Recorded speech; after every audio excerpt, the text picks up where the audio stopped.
সন্ধ্যায় বাচ্চাদের একটু ক্ষুধা লাগে আর আজকে ওরা বাহিরে খাবে এটাই প্ল্যান করেছে দুই ভাই বোন।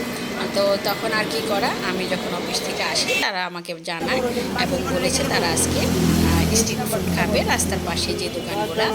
তো একটা দোকান করেছি স্টুডেন্টরা, এরা শুধু স্টুডেন্টরাই এটা পরিচালনা করে।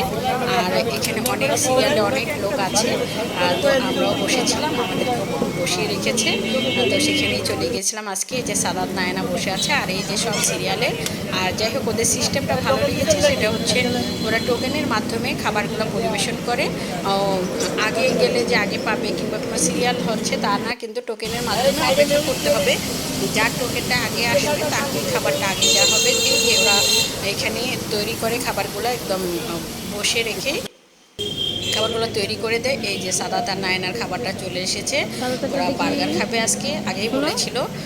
তো ওদের বার্গারটা হাতে পেয়ে গেছে, একটু ভিডিও নিয়ে নিলাম।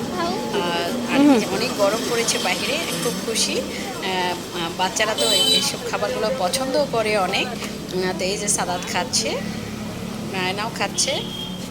ওদের আজকের প্ল্যান ছিল ওরা বাসায় আজকে নাস্তা করবে না, বাইরে করবে। অনেক মানুষ সিরিয়ালে দাঁড়িয়ে আছে খাবারের অপেক্ষায়।